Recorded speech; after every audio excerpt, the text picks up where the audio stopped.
Hello, ഉപ്പും മുളകും പുത്തൻ വിശേഷങ്ങളിലേക്ക് എല്ലാ കൂട്ടുകാർക്കും സ്വാഗതം. അങ്ങനെ നമ്മുടെ സിദ്ധുവും നമ്മുടെ ലച്ചുവും നമ്മുടെ പാറമട വീട് മൊത്തം നമ്മുടെ പടവലം വീട്ടിലെത്തിയിരിക്കുകയാണല്ലേ. പടവലം വീട്ടിൽ ആ ഒരു പറമ്പും ആ ഒരു കുളവും എല്ലാ സ്ഥലത്തും പോയി നമ്മുടെ സിദ്ധുവും ലച്ചുവും കൂടി ഇങ്ങനെ പ്രണയിച്ച് ആടിപ്പാടി മരം ചുറ്റി പ്രേമമൊക്കെ ആയിട്ട് നടക്കുവാണേ. അതിനിടയിൽ കട്ടറും ബന്ധമാണ് നമ്മുടെ കേശുവും ഉണ്ട് കേട്ടോ കൂടെ. അതിനിടയിൽ നമ്മുടെ സിദ്ധുവളിയനോട് നമ്മുടെ കേശു ചോദിക്കുന്നുണ്ട്, സിദ്ധുവളിയോ കരിക്ക് കുടിക്കണോ എന്നിങ്ങനെ ചോദിക്കുമ്പോൾ നമ്മുടെ സിദ്ധുവളിയൻ പിന്നെന്താ കുടിക്കാലോ എന്ന് പറഞ്ഞ് നമ്മുടെ സിദ്ധു തന്നെ മരണമാസൊക്കെ കാണിച്ചിട്ട് തെങ്ങിൻ്റെ മണ്ടക്ക് കയറാൻ ശ്രമിക്കുവാണേ.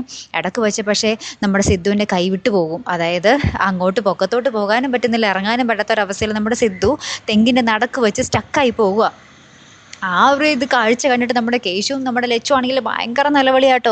നമ്മുടെ ലച്ചു ആണെങ്കിൽ അയ്യോ എൻ്റെ ഭർത്താവ് ചാകാൻ പോകുന്നേ എന്നൊക്കെ പറഞ്ഞ് കട്ട നിലവിളിയാണ്. നാട്ടുകാരെ രക്ഷിക്കാൻ വായോ എന്നൊക്കെ പറയുകയാണ്. ലാസ്റ്റ് ആരും വരുന്നില്ലേ. നമ്മുടെ ഭവാനിയമ്മയും കനകാൻ്റെയും കേശുവും ലച്ചും എന്ത് ചെയ്യണമെന്ന് അറിയാതെ നമ്മുടെ സിദ്ധുവിനെ ഇങ്ങനെ നോക്കിക്കൊണ്ടേ നിൽക്കുക. ലാസ്റ്റ് നമ്മുടെ സിദ്ധു കൈ കഴച്ച് വിട്ട് കളയുന്നുണ്ട്, താഴോട്ട് വീഴുന്നുണ്ട് നമ്മുടെ സിദ്ധു. ഇനി നമ്മുടെ സിദ്ധുവിന് എന്തെങ്കിലും പറ്റിയിട്ടുണ്ടാകുമോ, അല്ലെങ്കിൽ നമ്മുടെ മുത്തശ്ശൻ്റെ ആത്മാവ് നമ്മുടെ സിദ്ധുവിനെ രക്ഷിച്ചിട്ടുണ്ടാകുമോ? അല്ലേ കൂട്ടുകാർ, എന്താണ് അവിടെ സംഭവിച്ചിട്ടുണ്ടാകുക? കാത്തിരുന്ന് എന്നെ കാണട്ടെ. അടുത്തൊരു വീഡിയോയുമായി വരുന്നത് വരയ്ക്കും ഗുഡ് ബൈ.